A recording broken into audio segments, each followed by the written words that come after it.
Oui, bonjour. Aujourd'hui, on va parler des tournesols. Regardez-moi ça, ces tournesols-là, comment ça a poussé cette année. Regardez-leur la hauteur. On parle de 14 pieds de haut. Le plus haut, la fleur en haut, là, est à 14 pieds de haut. Imaginez. Alors, une plante assez grande, hein, ça. C'est pas vraiment des plantes pour aller dans des bacs, là, ou en pleine terre, c'est ça l'idéal. Parce que c'est pas mal exigeant, des tournesols. Pour venir gros comme ça dans la même saison, là, hein, en 3 mois à peine, là. Faut qu'il y ait de la nourriture dans le sol. Alors, en pleine terre, c'est le meilleur et ça prend un arrosage régulier, ce qu'on n'a pas souvent dans les bacs ou les pots. Oubliez ça, là, mettez pas ça dans vos bacs, dans vos pots, vous n'aurez jamais des beaux tournesols comme ça.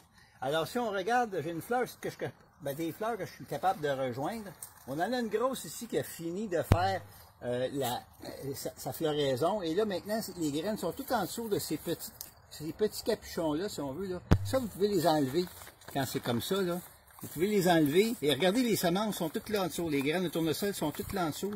Et en enlevant ça, ça permet, entre autres, d'avoir, de moins risquer que la maladie se mette dedans à l'automne, l'humidité, la moisissure, tout ça sur vos grains.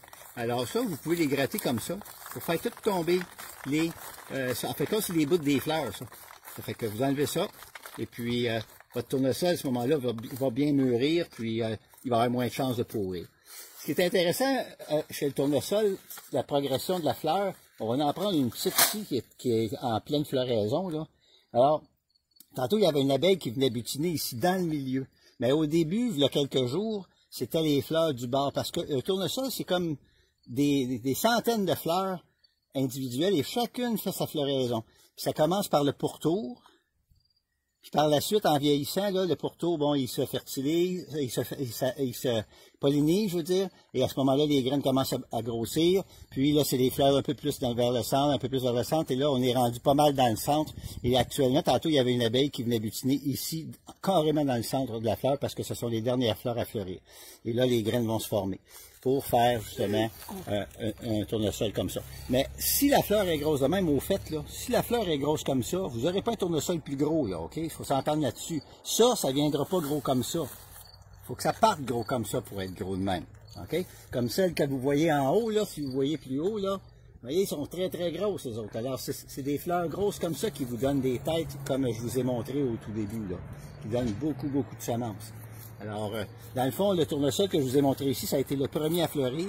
Puis là, il a fait des têtes latérales, c'est-à-dire des drageons, ou des gourmands, comme on l'appelle avec les plants de tomates. Et puis, ça a fait un paquet de petits tournesols.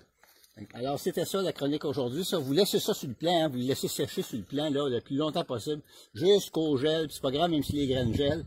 Si vous voulez avoir des graines qui sont prêtes pour ensemencer l'année prochaine, il faut qu'ils mûrissent comme il faut et qu'ils sèchent sur la tête du tournesol, comme ça.